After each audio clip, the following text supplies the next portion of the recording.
नमस्कार। आज एक नवीन व्हिडिओ घेऊन मी तुमच्या समोर आलेलो आहे। मुख्यमंत्री युवा कार्य प्रशिक्षण योजना ही योजना तुम्ही लाडका भाऊ या नावाने कदाचित ऐकली असेल, परंतु या योजनेचं खरं नाव हे मुख्यमंत्री युवा कार्य प्रशिक्षण योजना असं आहे। मुख्यमंत्री युवा कार्य प्रशिक्षण योजना ही जी योजना आहे, या योजनेच्या मध्ये तरुणांना इंटर्नशिप जी काय आहे ती इंटर्नशिप ही मिळणार आहे, ज्याला आपण एक प्रकारचं अंतर्वासीयता असा मराठीमध्ये शब्द आहे की तुम्ही काही स्किल जे आहे ते अचीव करण्यासाठी, काही स्किल मिळवण्यासाठी एखाद्या आस्थापनेमध्ये, एखाद्या कार्यालयामध्ये, एखाद्या कंपनीमध्ये तुम्ही काम करतात, त्याला आपण इंटर्नशिप म्हणतो। आणि ही इंटर्नशिप जी काय आहे ती या योजनेच्या द्वारे मिळते। आजचा व्हिडिओ खास करून हा ज्यांना नियोक्ता किंवा एम्प्लॉयर, उद्योजक म्हणून रजिस्ट्रेशन करायचं आहे त्यांच्यासाठीचा आहे। आणि यानंतरचा आपण लवकरच पुढचा व्हिडिओ जे जॉब सीकर्स आहे, एक प्रकारचं ज्यांना इंटर्नशिप हवी आहे अशा युवकांसाठी स्वतंत्र व्हिडिओ बनवणार आहोत। तत्पूर्वी अनेक उद्योजक, शासकीय कार्यालये, त्यानंतर खाजगी कंपन्या यांच्याकडून विचारणा होते की नेमकं रजिस्ट्रेशन कसं करायचं, याबाबतची माहिती आपण या व्हिडिओमध्ये पाहणार आहोत। मुख्यमंत्री युवा कार्य प्रशिक्षण योजना। तत्पूर्वी आपण या योजनेची थोडक्यात माहिती पाहूया। मुख्यमंत्री कार्य प्रशिक्षण योजना जी काय आहे हिचं उद्दिष्ट काय आहे, तर उमेदवारांना, उद्योजकांकडे प्रत्यक्ष कार्य हे प्रशिक्षणाद्वारे दिलं जातं, कामाचा अनुभव दिला जातो आणि त्यांना रोजगारक्षम, एम्प्लॉयबल जे काय आहे ते बनवलं जातं। त्यानंतर याची आर्थिक तरतूद जी काय आहे, मुख्यमंत्री युवा कार्य प्रशिक्षण योजनेसाठी 5,500 कोटी रुपयांचा निधी जो काय आहे तो राज्य शासनाने उपलब्ध करून दिलेला आहे। तुम्हाला सर्वांना ज्ञात असेल की मुख्यमंत्री युवा कार्य प्रशिक्षण योजनेसारखीच पंतप्रधान युवा कार्य प्रशिक्षण योजना ही येऊ घातलेली आहे किंवा आलेली आहे। या योजनेचं स्वरूप काय आहे, तर या योजनेच्या मध्ये जर तुम्ही पाहिलं असेल तर योजनेच्या मध्ये मनुष्यबळ जे काय आहे हे मनुष्यबळ उद्योगांसाठी आवश्यक असणारं जे काही मनुष्यबळ आहे ते या योजनेच्या मधून उपलब्ध करून दिलं जाईल। दुसरं, याची अंमलबजावणी कोण करणार आहे, तर कौशल्य विकास, रोजगार व उद्योजकता आयुक्तालय, महाराष्ट्र शासन हे त्याची अंमलबजावणी करणार आहे। मग या योजनेची काय ठळक वैशिष्ट्ये आहे ते आपण पाहणार आहोत। तर योजनेच्या ठळक वैशिष्ट्यांच्या मध्ये 12वी ITI पदविका, पदवीधर, पदव्युत्तर पदवी असलेले जे काही उमेदवार आहे, म्हणजेच 12th pass, ITI pass, diploma holders, graduates, post graduate हे जे 18 ते 35 वयोगटातील तरुण तरुणी आहे, युवक युवती आहेत, यांना या योजनेच्या अंतर्गत प्रशिक्षण जे काय आहे ते मिळेल आणि त्यांना जे स्टायपेंड आहे ते स्टायपेंड सुद्धा या कालावधी मिळेल। कालावधीत जे काय आहे ते DBTच्या द्वारे, म्हणजे हे जे काही विद्यावेतन आहे ते विद्यार्थ्यांच्या खात्यामध्ये जे काय आहे ते DBTच्या द्वारे त्यांच्या खात्यामध्ये थेट जमा जे काय आहे ते होणार आहे। मग आस्थापना किंवा उद्योग यासाठी जी काही पात्रता आहे, कोण या ठिकाणी त्यासाठी पात्र ठरणार आहे, तर कोणत्या कारखान्यांना, कोणत्या आस्थापनांना या उमेदवारांना इंटर्नशिप देता येईल, तर पहिलं त्याची अट आहे की असा उद्योग हा महाराष्ट्रामध्ये स्थापन झालेला असला पाहिजे, महाराष्ट्रात असला पाहिजे। त्यानंतर ही जी काही आस्थापना आहे, हे जे काही कार्यालय आहे हे महाराष्ट्रात किमान 3 वर्ष जे काय आहे ते असलं पाहिजे। त्यानंतर अशा उद्योगाकडे, आस्थापनेकडे EPF, ESIC, GST, certificate of incorporation, DPIT यातलं एकतरी जे सर्टिफिकेट आहे त्याची नोंदणी ही झालेली असली पाहिजे। मग या कारखान्यांना, या उद्योगांना कोणत्या उमेदवारांना निवडता येईल, त्यांना किती मानधन असेल, याबाबतची माहिती अशी आहे की उमेदवाराचं वय 18 हे कमीत कमी असलं पाहिजे आणि कमाल वय जे काय आहे ते 35 वर्ष आहे। उमेदवाराची शैक्षणिक पात्रता किमान 12वी पास, ITI पदविका, पदव्युत्तर पदवी असली पाहिजे। त्याचबरोबर उमेदवाराची आधार नोंदणी असावी, उमेदवाराचं बँक खातं असावं आणि सर्वात महत्त्वाचं म्हणजे हा उमेदवार महाराष्ट्र राज्याचा आदिवासी म्हणजे महाराष्ट्राचं डोमिसाईल त्याच्याकडे असणं आवश्यकता आहे.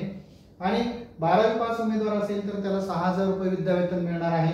ITI किंवा पदविका असेल तर त्याला 8,000 रुपये विद्यावेतन मिळणार आहे. आणि पदवीधर किंवा पदव्युत्तर पदवी ग्रॅज्युएट किंवा पोस्ट ग्रॅज्युएट असेल तर त्याला 10,000 रुपये जे काही मानधन आहे, एक प्रकारचं विद्यावेतन आहे, ते विद्यावेतन त्याला DBTच्या मार्फत जे काय आहे ते मिळणार आहे. आणि हे तुम्हाला या संदर्भात कुठल्या उद्योजकाला शासकीय कार्यालयाला माहिती हवी असल्यास अधिक माहितीसाठी जिल्हा कौशल्य विकास रोजगार उद्योजकता मार्गदर्शन केंद्र या ठिकाणी ते संपर्क साधू शकतात. त्याचबरोबर तुम्हाला एक हेल्पलाईन क्रमांक जो काय आहे तोही दिलेला आहे 1800-120-8040 या क्रमांकावर तुम्ही संपर्क साधू शकतात आणि अधिकची माहिती जी काय आहे ती या ठिकाणी आपल्याला मिळेल. व प्रत्यक्ष ही योजनेची माहिती झाली, परंतु या योजनेचा आपण फॉर्म कसा भरावा यासाठी बऱ्याच जणांकडून विचारणा होते. तर ती माहिती जी काय आहे ती rozgar.mahasan.gov.in या वेबसाईटवरती आपल्याला जी काय आस्थापना आहे या आस्थापनेला फॉर्म जो काय आहे तो ऑनलाईन फिल करायचा आहे. मग ऑनलाईन फॉर्म फिल करत असताना इकडे तुम्हाला दिसते की संस्थेचे नाव, तर ही माहिती तुम्ही भरू शकतात. या ठिकाणी तुम्हाला ती ऑनलाईन माहिती जी काय आहे ती माहिती सुद्धा ऑनलाईन स्तरावरती भरता येईल. तर पहिलं जे काय आहे ते संस्थेचं नाव जसं इथे विचारलेलं आहे, तर मी एक अंदाजे तुम्हाला फॉर्म भरून जो काय आहे तो दाखवतो. सेवा काय संघ एखादी कंपनी असेल, अंदाजे मी तुम्हाला ते सांगतो आहे. असं समजा कंपनीचं नाव जर तुमचं असेल तर ती माहिती जी काय आहे ती तुम्ही या ठिकाणी तुमच्या कंपनीचं नाव जे काय आहे ते लिहायचं. उदाहरणार्थ समजा तहसील ऑफिस असेल तर तुम्ही या ठिकाणी लिहू शकता तहसील कार्यालय जे काय असेल ते. पंचायत समिती असेल तर पंचायत समिती तुम्ही लिहू शकता. एखाद्या शाळा किंवा महाविद्यालय असेल तर त्या शाळा किंवा महाविद्यालयाचं नाव तुम्ही लिहू शकता. तुमची कंपनी असेल तर जसं महिंद्रा अँड महिंद्रा तर तुम्ही इथं महिंद्रा अँड महिंद्रा या पहिल्या कॉलमच्या मध्ये या ठिकाणी तुम्ही ते लिहायचंय. त्यानंतर दुसरा मुद्दा जो काय आहे तो संघटना क्षेत्र असं त्या ठिकाणी आहे.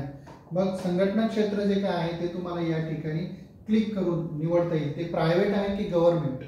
समजा तुमचं प्रायव्हेट असेल तर तुम्ही या ठिकाणी प्रायव्हेट लिहा. त्यानंतर ॲक्रिडेशन त्यांनी विचारलेलं आहे, तिकडे तुम्ही क्लिक करायचं. ISO आहे, CMM आहे, 6 सिग्मा आहे, ऑर्डर आहे, व्हॉट एव्हर जे काही असेल ते तुम्ही तिकडे लिहायचं आहे. आणि ज्याला स्टार केलेलं नसेल तर ते तुम्ही दिलंच पाहिजे अशी त्याची गरज नाही, म्हणजे ते मॅन्डेटरी नाही आहे. नंतर स्टेटस अंडर विच रजिस्टर्ड ते तुम्ही क्लिक करायचं आहे की कंपनी ऍक्ट मध्ये रजिस्टर्ड आहे, पब्लिक प्रायव्हेट पार्टनरशिप आहे, पार्टनरशिप ऍक्ट आहे, ऑर्गनायझेशन रजिस्टर्ड आहे. ज्या कायद्याअंतर्गत ते रजिस्टर्ड असेल तर समजा आपण कंपनी ऍक्ट अंतर्गत जर ते रजिस्ट्रेशन केलं तर पुढे आपण जे ओपन होईल त्यामध्ये तुम्ही योग्य जो पर्याय असेल तुमच्या कंपनीचा जो काय पर्याय आहे तो तुम्ही निवडू शकता. त्यानंतर मग तुमच्याकडे माहिती ते विचारतायत की एकूण पुरुष किती आहे. तुमच्या कंपनीमध्ये समजा 100 पुरुष असतील तर तुम्ही 100 पुरुष हे या ठिकाणी ऍक्च्युली हे मी तुम्हाला लिहून दाखवलं पण ते तुम्हाला इथे भरायचं आहे. म्हणजे 100 जर पुरुष तुमच्याकडे असतील तर तुम्ही त्या ठिकाणी 100 असं टाईप करू शकता. इथे हे टाईप केलेलं आहे 100. एकूण स्त्री किती आहे तर समजा तुमच्याकडे 25 असतील तर तुम्ही ते टाईप करायचं. उपक्रमाचे स्वरूप कामाचे वर्णन असं तुम्हाला विचारलेलं आहे की समजा तुमची कंपनी काय मॅन्युफॅक्चरिंग असेल, व्हॉट एव्हर जे काय माहिती तुमची जी सत्य असेल ती माहिती तुम्ही तुमची लिहू शकता. समजा हे शासकीय कार्यालय असेल तर तुम्ही तिकडे लिहू शकतात की लोकांना सेवा देतो आहोत असं तुम्ही तो फॉर्म जो काय आहे तो फिलअप करू शकता. तुमच्या कामाचं जे स्वरूप असेल ते तुम्ही लिहू शकतात. आणि मग या कामाचं वर्णन जे काय आहे ते इकडे तुम्हाला टाईप करायचं आहे की काय वर्क तुम्ही करत असता तुमच्या कंपनीमध्ये. जे काय असेल ते तुम्ही ही माहिती या ठिकाणी भरायची आहे. ही भरल्याच्या नंतर ही माहिती तुम्ही फिलअप करायची आहे. ॲक्च्युली हा फॉर्म मी तुम्हाला पुढे नेऊन दाखवत आहे. 500 कॅरेक्टर्समध्ये हे वर्णन तुम्हाला कामाचं तुमचं करायचं आहे. त्यानंतर संघटनेचा पॅन क्रमांक, म्हणजे संघटना इन द सेन्स तुमची जी काही कंपनी आहे, तुमची जी काही औद्योगिक आस्थापना आहे त्याचा पॅन क्रमांक, शासकीय कार्यालय असेल तर त्या ठिकाणी नसेल, तिकडे टॅन नंबर असेल, व्हॉट एव्हर जे काही माहिती त्यांनी विचारलेली आहे ती तुम्ही भरायची. त्यानंतर संस्थेचा टॅन नंबर त्यांनी विचारलेला आहे. पॅन नसेल तर तुमचा जो काही टॅन नंबर आहे तो या ठिकाणी फिलअप करायचा आहे. त्यानंतर कंपनी नोंदणी दस्तऐवज जे काय आहे ते असतील तर तुम्ही अपलोड करू शकतात. कंपनी कुठल्या कायद्याने तुम्ही फाईल सिलेक्ट केली की ते अपलोड तुम्हाला करता येतं. नंतर ESIC नंबर, जो खाजगी कंपन्यांना ESIC नंबर असतो तो तुम्ही भरायचा आहे. त्यानंतर पुढे जर तुम्ही पाहिलं तर EPF नंबर जो काय आहे तो अपलोड करा, किंवा EPF सर्टिफिकेट डॉक्युमेंट जे काय आहे ते तुम्ही भरू शकता. GST नंबर, DPIT नंबर या ठिकाणी लिहून तो अपलोड करू शकतात. अपलोड आधार, GST, DPIT डॉक्युमेंट जे काही तुमच्याकडे डॉक्युमेंट असेल ते डॉक्युमेंट तुम्ही जे काय आहे ते अपलोड करायचं आहे. त्यानंतर मिलाप वर्ष जे आहे, समजा तुमचं काय 21 असेल तर ते तुम्ही सिलेक्ट करू शकतात. कामाचं स्वरूप जे काय आहे, समजा तुमचं क्षेत्र कुठे आहे, उदाहरणार्थ समजा इथे काय अहमदनगर, अकोला, अमरावती तुम्ही समजा हे सिलेक्ट केलं असेल तर ते सिलेक्ट तुम्ही करून घ्यायचं आहे. त्यानंतर तुमचा पत्ता जो काय आहे, तुमच्या कार्यालयाचा जो काही पत्ता आहे तो पत्ता तुम्ही इकडे लिहू शकता. टाईप करायचा आहे. खरं तर तो पत्ता तुम्ही लिहा. इंडिया त्याच्यामध्ये आहे, महाराष्ट्र कंपल्सरी आहे. त्यानंतर तुम्हाला इकडे पुढे गेल्याच्या नंतर जिल्हा जो काय आहे तो सिलेक्ट करायचा आहे. काय समजा तुम्ही जिल्हा सिलेक्ट केला. त्यानंतर तालुका जो काय आहे तो तालुका तुम्हाला सिलेक्ट करायचा आहे. तुमचं गाव जे काय आहे ते गाव त्या ठिकाणी, हे मी अंदाजे करतो आहे. तुम्ही जी काही माहिती आहे ती सत्य माहिती जी असेल त्यामध्ये तुम्ही भरायची आहे. त्यानंतर गाव, पिनकोड नंबर जो काय आहे तो या ठिकाणी टंकलेखन करायचं आहे. वाटेवर जो 6 आकडी पिनकोड आहे तो भरायचा आहे. त्यानंतर पुढे त्याच्यामध्ये माहिती आहे की संपर्काची माहिती ही या फॉर्मच्या मध्ये जर तुम्हाला बारकाईने दिसत असेल तर याच्यामध्ये फर्स्ट नेम आहे. संपर्क कोणाशी करायचा आहे तर तुम्ही संपर्क करणाऱ्या व्यक्तीचं नाव, म्हणजे तुमच्या कार्यालयामध्ये कोणाशी संपर्क करायचा, या योजनेचे एखाद्या उमेदवाराला अर्ज करायचा असेल, काय माहिती विचारायची असेल तर तो कोणाशी बोलेल तर तुम्ही त्या व्यक्तीचं नाव तुम्ही जे काय आहे ते देऊ शकता. लास्ट नेम जे काय आहे ते तुम्ही ते तिकडे भरू शकता. त्यानंतर मोबाईलचा नंबर जो काय आहे, संपर्क क्रमांक तुम्ही द्यायचा आहे. एक्सटेन्शन नंबर असेल तर तो तिकडे भरायचा आहे. त्यानंतर मोबाईल नंबर जो काय आहे तो मोबाईल नंबर इकडे विचारलेला आहे. तो मोबाईल नंबर तुम्ही भरू शकता. पर्यायी mobile number, secondary mobile number असेल तर तो तुम्ही भरायचा आहे.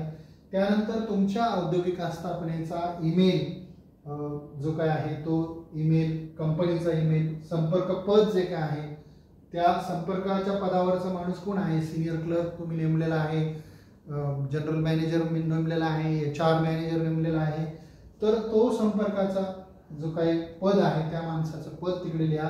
आणि कंपनीची जी काय आहे ती वेबसाईट आपण टाकली पाहिजे. त्यानंतर आपण जो काही पासवर्ड आहे तो पासवर्ड इकडे सेट करायचा आहे. तुम्ही हा पासवर्ड इकडे भरायचा आहे. समजा तुम्ही लिहिलं की कॅपिटल PASS पासवर्ड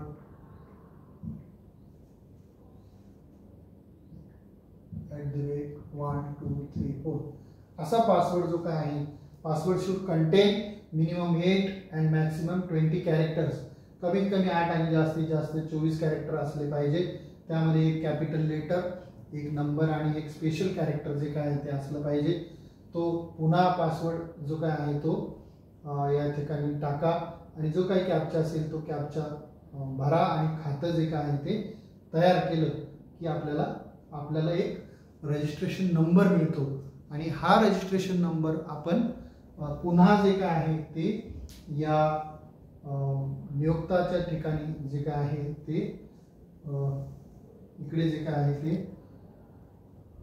या ठिकाणी नियोक्ता लॉग इन मध्ये हा रजिस्ट्रेशन नंबर आणि पासवर्ड टाकून तुम्हाला पुन्हा लॉग इन करता येतं आणि तुमच्याकडे जी रोजगाराची माहिती तुम्हाला द्यायची असेल उमेदवारांना ती देऊ शकता. तुमच्याकडे कुठली पदं भरायची आहे ती भरू शकतात.